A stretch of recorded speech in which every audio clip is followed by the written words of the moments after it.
Good morning, good afternoon, or good evening, wherever you might be in this fine world. You are listening to the Startup Selling Show, talking sales with Scott Sambucci. That's me. Today's episode is a guest episode, and today's guest is Collin Mitchell. Collin is a four-time founder. He's passionate about sales, entrepreneurship, and podcasting. And right now, Collin is the Chief Evangelist at Humantic AI.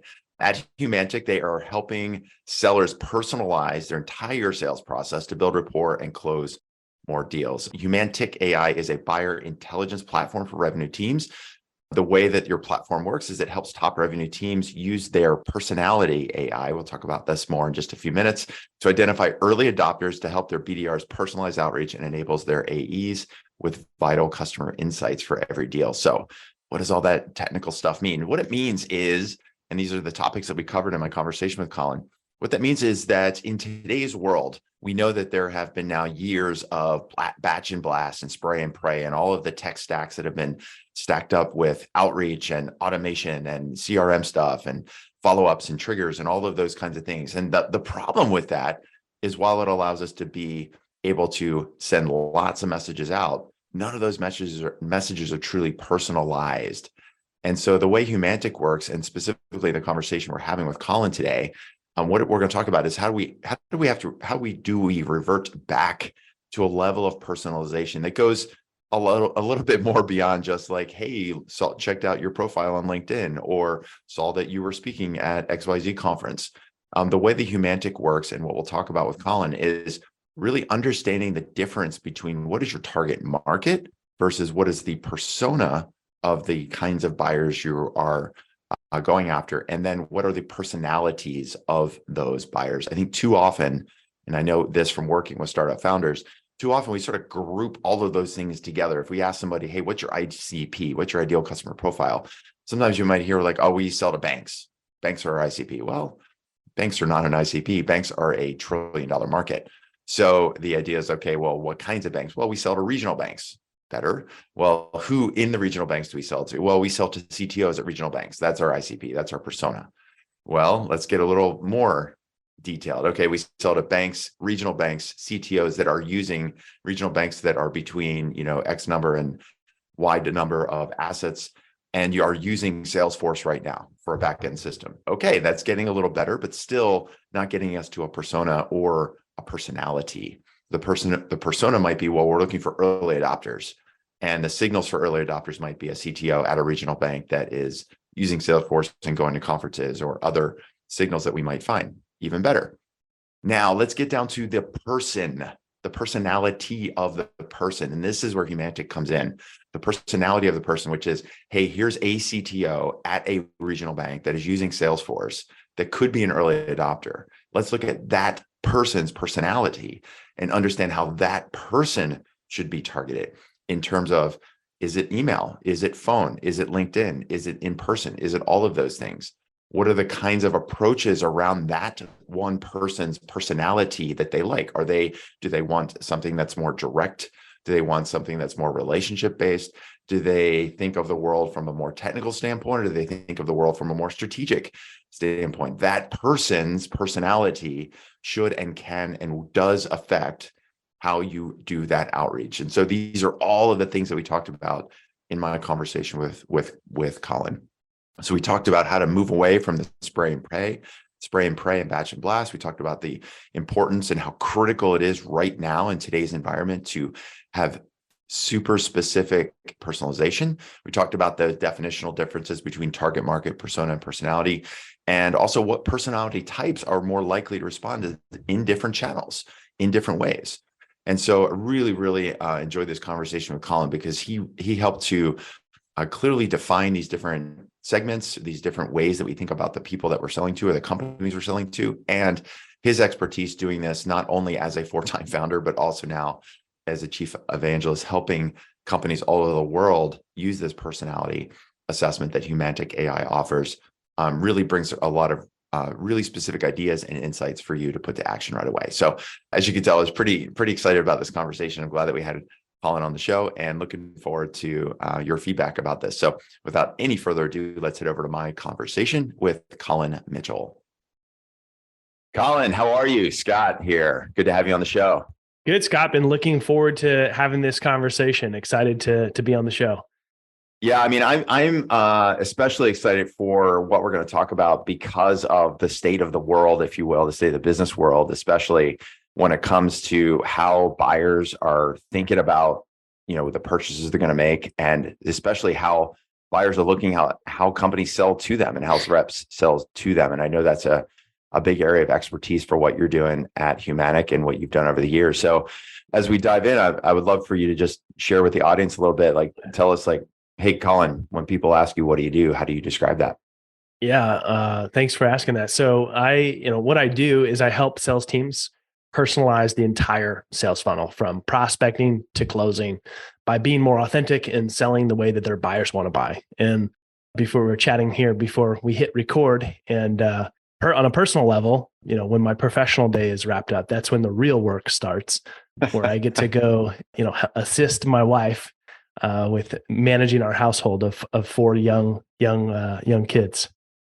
Yeah, I saw some pictures that you posted when it was just recently your wife's birthday. Some awesome pictures, but also, we were talking about, I have one son, one kid, and it's a 2-person operation every morning just to get him out the door, and you got 4. So It's amazing to me that you're still alive after every morning. Yeah. I have another friend. They used to live close by to us. They moved away, but they also had 4 kids, pretty much in the same age brackets as us, except for they went for number 4 sooner than we did, because my wife had to twist my arm a bit to get me on board with number 4. And every time I ask him, "Hey, how you doing, Bill?" he says, "I'm surviving." I'm surviving. Yeah. And I was like, I understand that. No, it's all good, man. I mean, it's easy to look at the struggles, but at the end of the day, when the little things happen every day, it makes you appreciate having the family around you. So, well, look, that's great. So, I mean, obviously I've done a little bit of an introduction, listeners know about what you're doing and how you're the Chief Evangelist over at Humantic AI. So the topic I really want to dig into as I kind of forecast a little bit is, we're in this environment around the business environment where, generally speaking, I'm not a huge fan of generalizations, but things are slower. Buyers are becoming more discriminating. And on top of that, we've got all of this sort of like tech stack sales tool emergence over the last 10 or 15 years where there's so much automation, there's so much silo from one sales task to the next, and the capacity to automate and, batch and blast and reach people on LinkedIn and email and all this other stuff. I mean, based on what I'm seeing out there, like sellers are just buyers are basically just like kind of had enough. And so I'd love to just get your general perspective about, what you're seeing in the general marketplace. And then we can dive more into how sellers can be more personal, be more authentic as a way to be more effective. So what are you seeing? What are you hearing out there as you're talking to buyers and sellers every day? Yeah, I love the batch and blast label that you dropped there, right? But a lot of people have gotten away with that tactic for some time and, maybe had a little bit of success here and there. But the good old days of that strategy working are long gone. And unfortunately, many people are still operating off of that playbook. And, buyers are sick and tired of bogging down their inbox and pitch slapping them on social and, calling them on the phone, knowing nothing about them. And the people that understand what actually works and how to stand out today understand that, it's actually about quality over quantity. This is not some, novel secret or aha, moment. This is how people that are doing well in today's sales environment, that's what their playbook looks like. And that means, personalizing well, understanding your buyers well, understanding how to build a winning connection with those specific people, knowing how to tie in some things in your messaging and so on. So can you do that at scale? Yes, you can. But, the good old days of just like using some merge field personalization of, where they're located and their job title, that's just not enough to stand out anymore. Yeah, that's interesting. High name, insert title, insert company. I particularly like when I get an email that inserts my company name in the last paragraph, as a way to try to make me think that they actually typed this thing, but I know it's just a field. It's an interesting perspective because you talk about the tech stack. We had Andy Paul on the show a couple of different times. And one of the things that he's talked about is how over the last 10 or 15 years, we've added all these tech tools that are supposed to create efficiency and access to market. But yet, when you look at the numbers of sellers that are reaching quota and the effectiveness of salespeople, the number really hasn't changed at all. So yeah, we supposedly added all these tools and ways to be better salespeople, but yet we haven't seen a big delta versus the times where probably I know for me and probably for you, like I literally got in a car every day and drove to a university campus, and my goal was to talk to 20 professors. Like that was the thing, and that's how you sold, and that was it, right? There was no Apollo or Outreach or LinkedIn back then. So I'm curious about kind of, you talk about personalization, but yet people talk about personalization at scale. To me, is a little bit of an oxymoron. So like, what's the progression that someone should take to, if they would, so they like, I get it, I want to get away from batch and blast or spray and pray, whatever you want to call it, pitch slapping. I want to get more personal. How do I go about that process? How do I start getting personal in a way that will allow me to eventually personalize at scale? Yeah. Yeah. So there's a few different ways to approach this, right? And people that understand that this is the way to go to market today is that you can't automate everything anymore. There has to be manual steps in your process. Now, does it need to be 100% manual? No. And a lot of these, tools, you mentioned Apollo and, any of the other ones just like it, Outreach, Sales Loft, you go on, there's, more sales engagement platforms than probably most people know exist today. But those are the big ones, right? And, most of those were originally built for this, spray and pray approach originally that used to work when they were created, many years ago. Now they all have manual steps in there because that's the way that, teams that are actually doing well with their go-to-market are, having a combination of automated and manual steps, or in some cases, if you're working in a more of a, assigned account model, then you only have a certain amount of accounts and maybe you have zero actual automated steps in there. They might all be manual, right? But the cadencer is more just to, manage those well. And so the way you can personalize at scale is first, it starts with your targeting. That's where I think a lot of people get it wrong, is they think that they are the solution for everybody. And, you got to really like drill your targeting down. You can even do that with personality. So we have teams that, let's say if we talk about your ideal customer profile, most people take it as far as like the persona. Maybe it's, these people in these titles that are using these technologies, and that's kind of as far as they go. But we've actually been able to target based on personality, seeing, who you actually are most often to win, like who's actually most likely to be an early adopter of what it is that you do. And that can be a really nice niche target when you're trying to, nail your ICP. And so you can target through personality. You can, still use some automated steps. I'm not, totally against automating things, but there's got to be a good ratio of automated versus manual. Personally, we have 100% all manual steps. That's what we operate with. So we have zero automated steps in our process, because personalization is such a huge part of what we do, that everything we send out is very personalized, not just to the persona, but actually to the person as well. So we're actually sending messages, that are written in the communication style and preference of the person that we're sending them to. Okay. Wow. Lots there to unpack. There's two threads I want to pursue here. So first, you talk about target market and persona, and then personality. I think it would be helpful for someone listening just to make sure they are clear about what the difference is between those three, because I'll often be in situations and ask a founder, like, who's your ICP? And they'll say, we're selling to Fortune 500s. I'm like, or anybody using Salesforce, that's our ICP. I'm like, So like, how do you think, or how would you define what's the difference between a target market versus an ICP, or a persona versus an individual personality? Yeah. I mean, your target market is, the possibility of, people that can, potentially buy from you. Right. But you got to get much more granular to that if you're, at least trying to get yourself to product market fit, and to say, hey, of this target market, is there enough people within it that are willing to pay money to solve the problem that we solve, right? Because sometimes you'll find out, like, we thought it was a big problem, but the market doesn't seem to care. Or not enough to make a change. Yeah.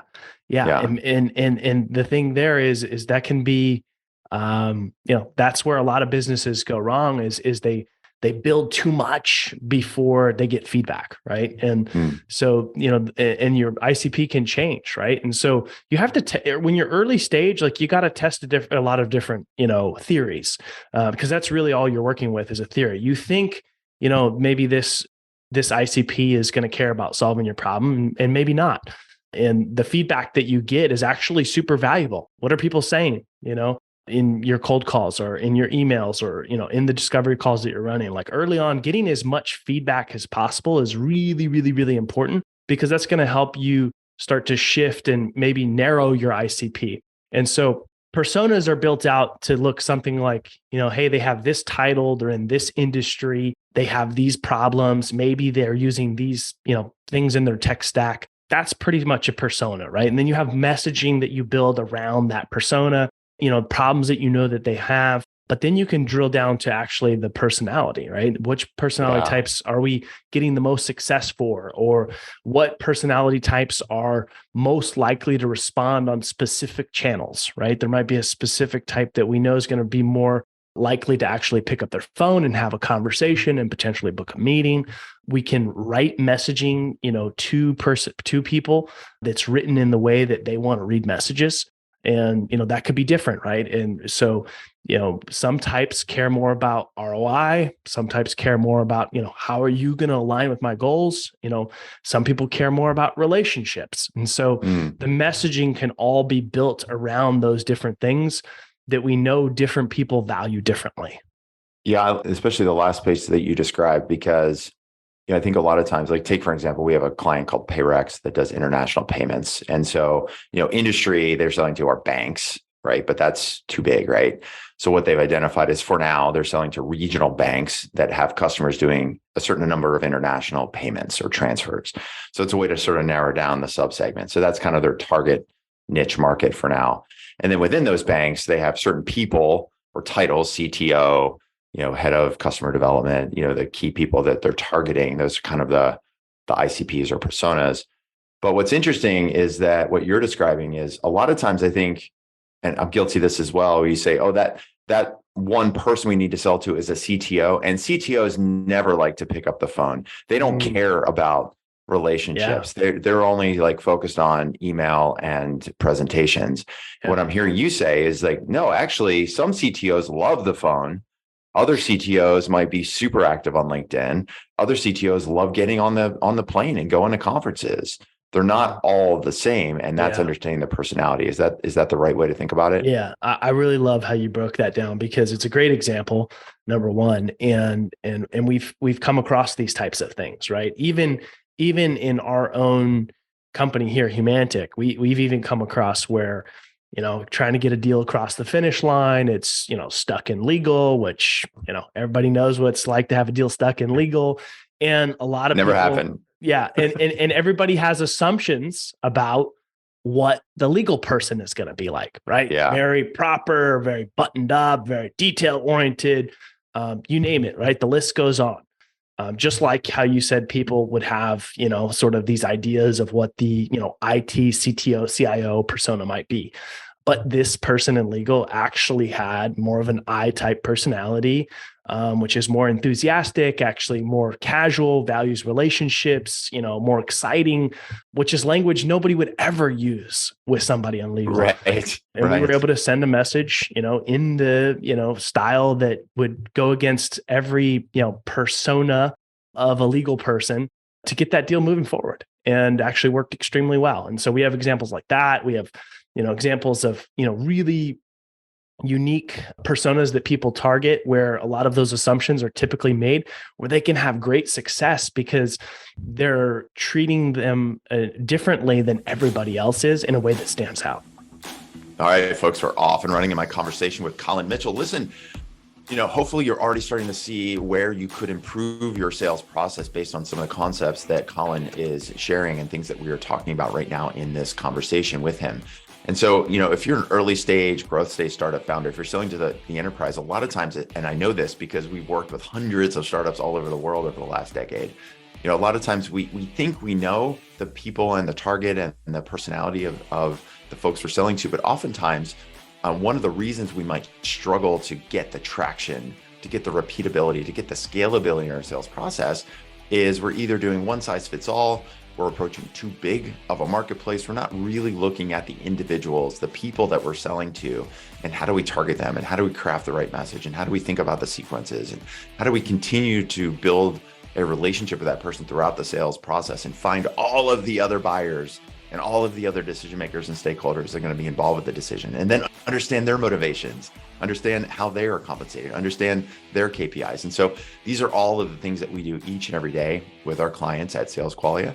And so what I would encourage you to do is like, look, if you're a growth stage founder and maybe you're just trying to get to that first million in revenue, maybe you're at 1 million, you're trying to make that jump to 3 or 3 to 10. There's a lot of times in those jumps from 0 to 1, 1 to 3, 3 to 10, where your sales process is going to have to shift. The way that you approach sales, it needs to be more repeatable. It needs to be more scalable. You need to have a playbook and a process in place so you can bring in a sales team around you to execute on that sales function for you.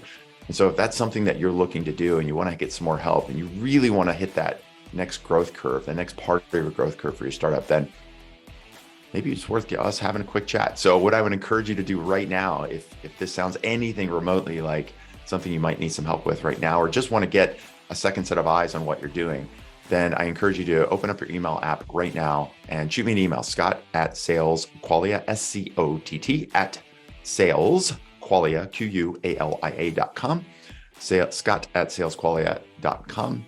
And just type the word private into the subject line. That will signal to me and to my assistant that email coming in means that you want to have a private conversation about your sales process and your sales strategy. So shoot me an email right now, take a break from the podcast, hit pause, send this email, shoot it out. Take you 30 seconds or less to do it. Scott@salesqualia.com, private in the subject line, and let's get a call on the calendar. All right. So let's head back to my conversation with Collin Mitchell. Yeah, and that example you're describing about legal, it reminded me of when I was at Blend selling to NationStar, big, top 20 lender. And they're like, oh, you got to go talk to procurement. And of course, even though I've done enterprise sales at the time for 20 years, I'm like, procurement. But fortunately, because we were on site often setting up the implementation, I could go talk to the procurement person. And then it's like, oh, Chad is handling your file. I'm like, okay, let me go grab some time with Chad and walk in his office. Turns out Chad is just like a normal guy. Of course, he's a normal guy because he's a human being. But even for me, after doing enterprise, I'm like, I got to talk to the procurement guy. And everything was like immediately broken. And turns out he was hyper motivated to get the thing approved. He just didn't have the tools to get it approved because at the time, this is 2014, they'd never bought a cloud-based vendor before. So he's like, I don't even know what I'm supposed to do with this file. And he's like basically asking me, like, how should I set this up so we can get you guys approved? It was literally what he was saying to me. And I'm like, well, here's some things that other companies do. He's like, oh, this is great.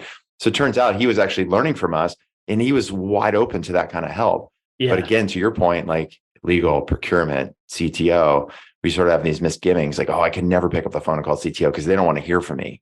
Yeah. Turns out maybe it's just like Chad and they can't wait to get this deal done.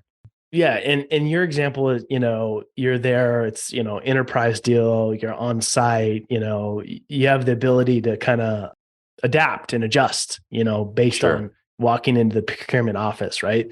But a lot of really large deals are done virtually and not in person as much, right? It still happens, but not nearly as much as it used to.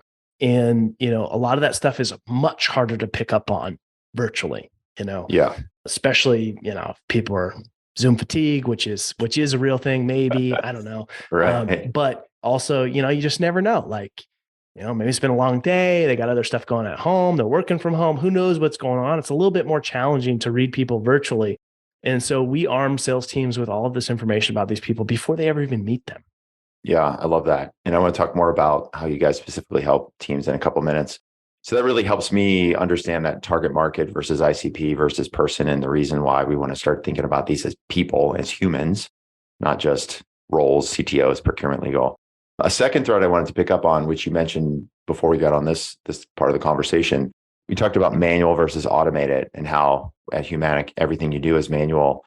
And even if somebody isn't in a position where they could do every step manual, what are some places where you have found in most companies, they're doing something that's automated that if you look at it, you're just like, man, if they would just do these like 2 or 3 things more manually, it would drastically increase their conversion rates or their deal flow or whatever else part of their sales process. Is there sort of like common areas where people try to automate things that they should be doing manually? I would say the biggest thing is research. Everybody wants to, try to get as much intel about their prospect, persona, companies they're targeting, leverage the data tools, which are great, mostly. I mean, most people have to have 2 or 3 in their tech stack to have good full coverage. But and they want to work off of building their outbound motion just based on whatever that data provides, right? Okay. And it's not enough. And this could mean, depending on, what your sales team looks like or what, stage you are in your startup, this could mean hiring somebody to do research for you, which just still needs to be done manually. Maybe you do it yourself, but there's just things that you can't. And even if somebody's like just taking something from somebody's like LinkedIn, there's things that are just, even if you automate it, it's not going to be quite as good, right? Yeah. Doesn't mean it can't be done, but there's just, the human element of being able to tie that in, it can be done better. And, AI is getting better. I think there's a lot of people who are like now really blown away of how good it actually is, but it's also not perfect. It's like 90% good, right? I don't recommend, just letting AI send messages out for you, at least not yet. It's maybe getting there, but it still needs, person to check it and send it and, things like that. So I think that, researching your prospects is something that, can be done manually that a lot of people are trying to automate. Yeah. So, and research could be anything from like data I might get from Zoom Info, which that kind of stuff is like, do I really want to manually find out how many employees are there? It's like, no, I mean, I can get that stuff, but I think what I'm hearing you say is like, get the baseline stuff, but then the next level of research might be go into LinkedIn profiles and see what they're posting about, or seeing what conferences they might be sponsoring, or seeing if there's product announcements or press releases. Is that sort of like the next level of research that you're talking about here? So if you want to stand out, I recommend you spend like 3 to 5 minutes researching your prospects before you. That's really helpful. Because sometimes, you're talking to a startup founder, like research, that means I got to spend a day doing, because they're technical founder, so talk about that. What's that 3 to 5 minutes look like? 3 to 5 minutes is LinkedIn. There's so many nuggets above the line in the LinkedIn profile. Like there's so many nuggets in, how people write their like LinkedIn bio. That you could pick up on. One I was looking at the other day, guy said he likes dad jokes. Like that's an easy layup for me to build a winning connection, right? A lot of people talk about the stuff that they're most proud about in their, career, in their history, or that they're known for.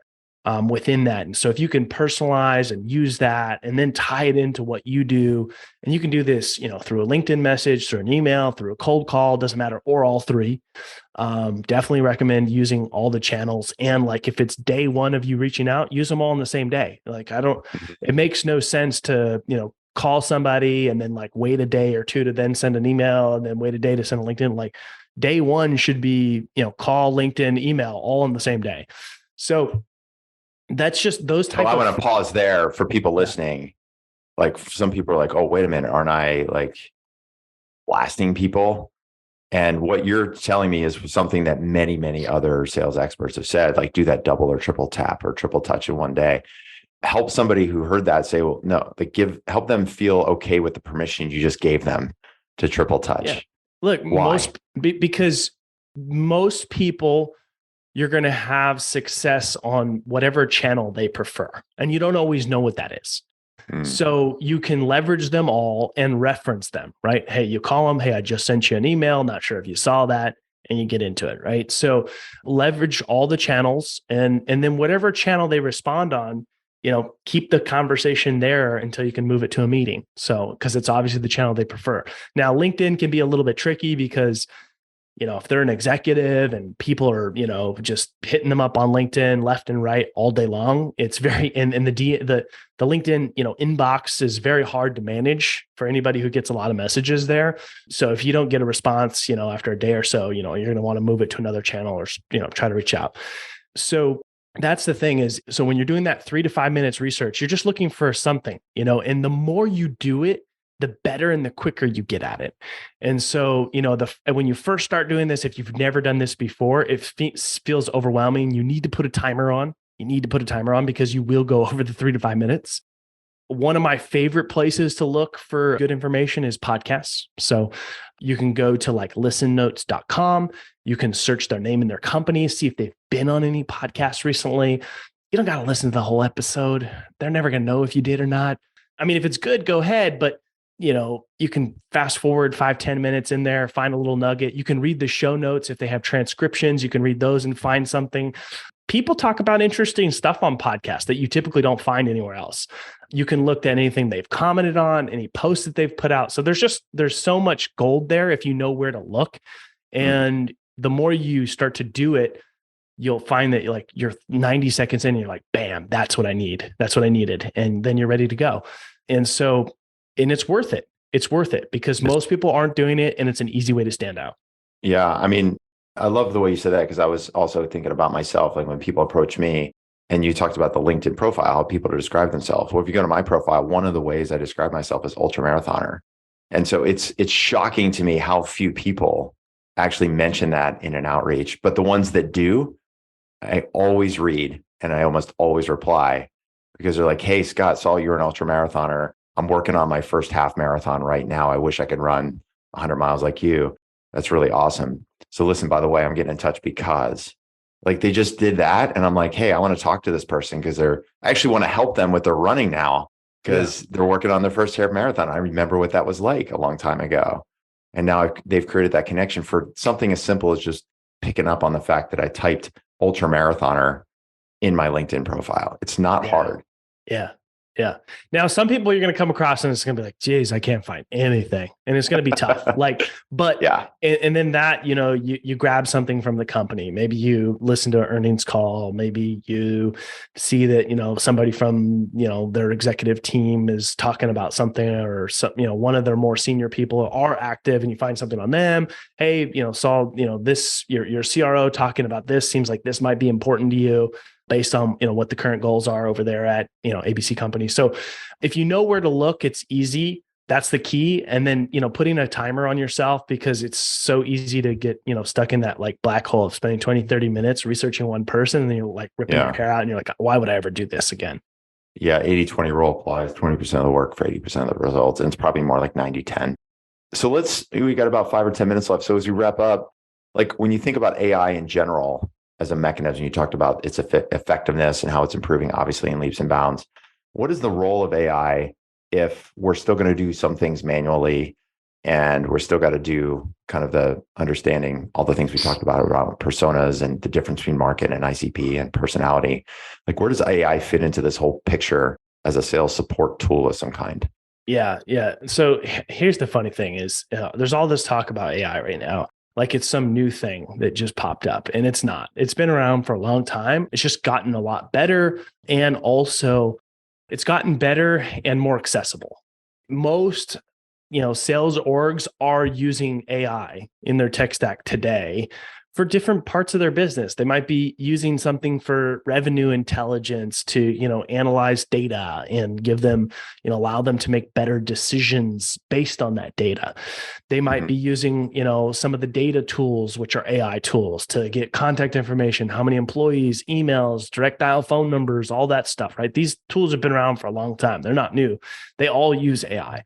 They might be using, something to analyze calls to understand what's working, what's not, which reps need more help with discovery, who's, kicking butt on demos, those are all AI tools, right? And then what we do at Humantic is we're helping people to better know the personality using AI to know these types of people and how to build a winning connection with them. So AI has been here. It's just more accessible, and it's not something that, people need to be scared of. It's not going to steal your job. It's going to make things easier for you, right? There's even AI tools to automatically update the CRM and do things like that, which is like every sales rep hates updating the CRM, right? So the point of AI is really to make sellers' jobs easier so that they can focus on the most important thing, which are those activities that drive revenue, which is spending time with prospects and customers. And so specifically, like I know you have a deep, feature stack, if you will, at Humantic, but one of the things that struck me as I was researching for this conversation, and you talked about the personal piece. One of the things you and I talked about were your 4 kids and that it was your wife's birthday, because a few minutes to go to your LinkedIn profile, like basic stuff. But also from your LinkedIn profile, you've got this link that says how to sell to me. Yeah. And I was like, don't see that very much. So I clicked on it, and it's a profile that's hosted on Humantic.ai, which talks about insights. Like, if I was selling to Collin, these are things I should do when I'm writing an email. Like, make sure it's to the point and formal. Skip the greeting, skip the, hey, I hope you're doing well line, which every person puts in their email. What to do in calls and meetings. What do you do when we're negotiating? Like, what's the best way to negotiate with you? Now, obviously, you're being very transparent and putting it out there. Most people are not going to do that.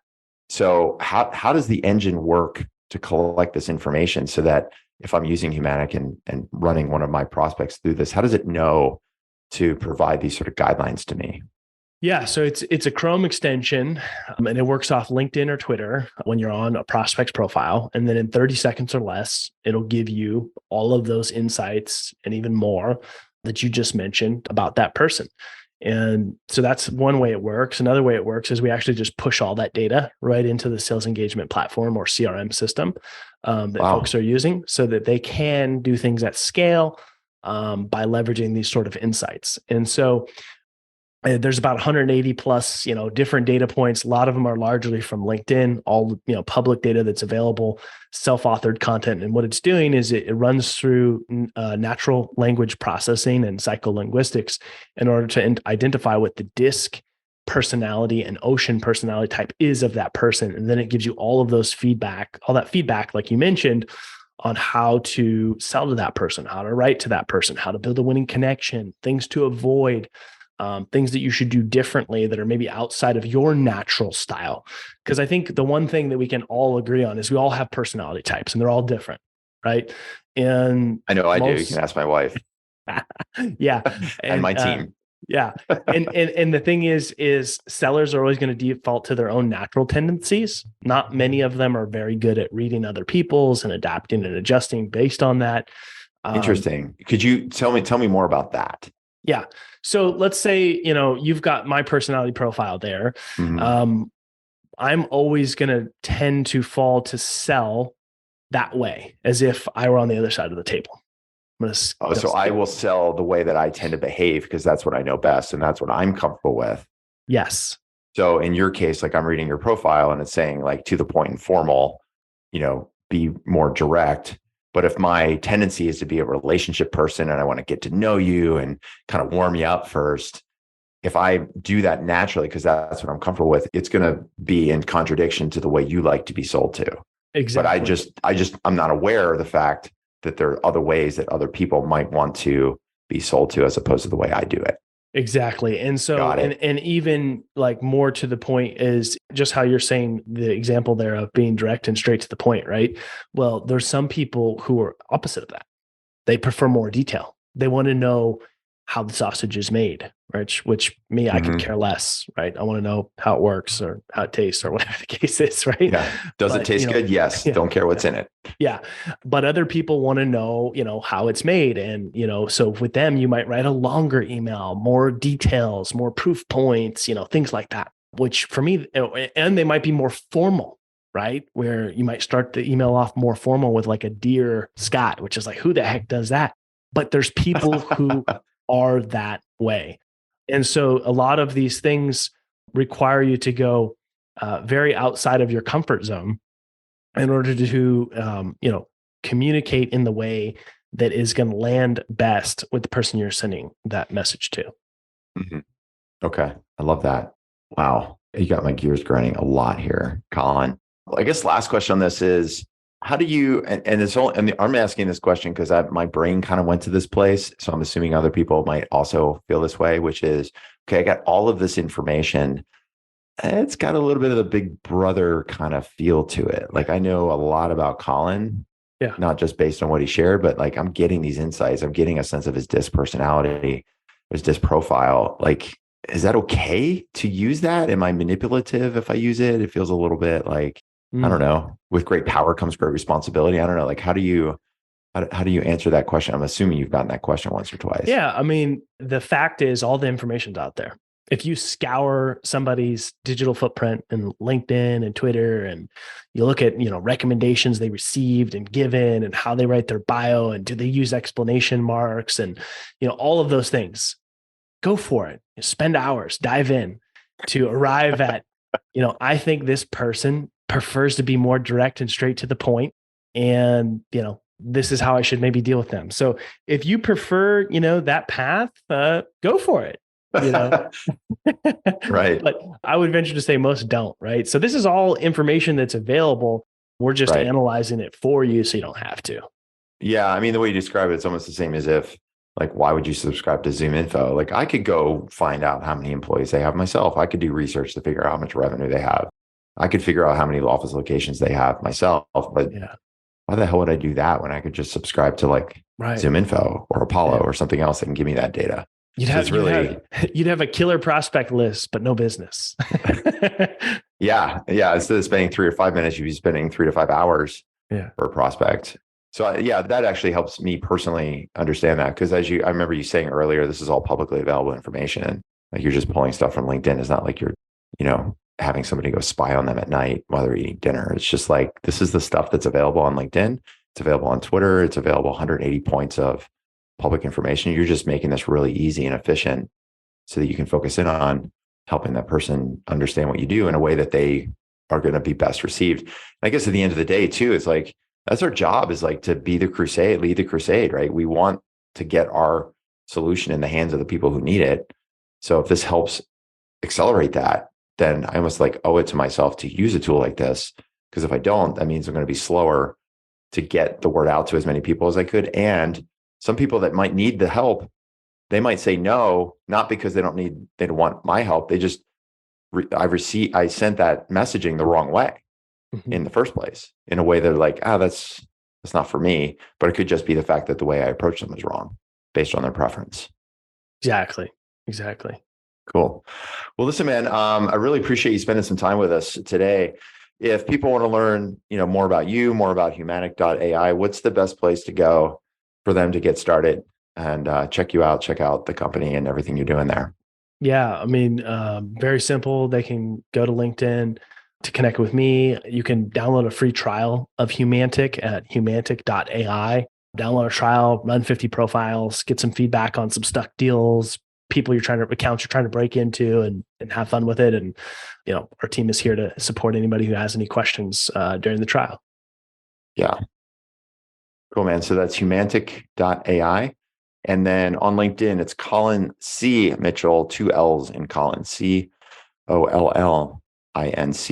Mitchell with 2 L's on Collin, 2 L's on Mitchell with a C in between.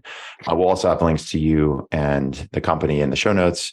But for folks listening first time, they want to just go to LinkedIn, just search for Collin, 2 L's Mitchell, head of sales, Chief Evangelist at Humantic. Thanks for having me. Dude, it's so good to have you here. Thanks for sharing some of your genius with us today. I would love to do a part 2 as things continue to develop and as the year develops, because I'm curious to hear some success stories. I know you have a ton, but maybe we can get into another part of the conversation, a part 2 later on this year. So I would love to have you back. Yeah, absolutely. All right, Collin, thanks for making it happen, man. Good luck and have a great rest of your day. See ya. That's a wrap.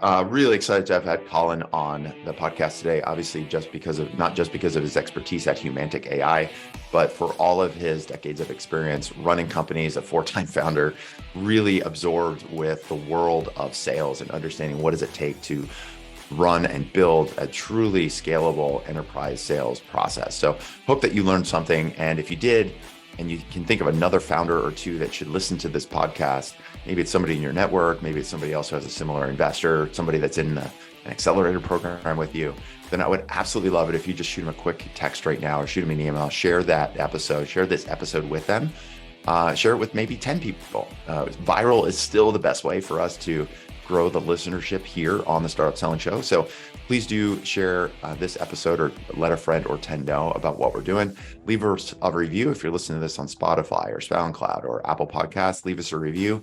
Let us know how we're doing and any ideas that you have.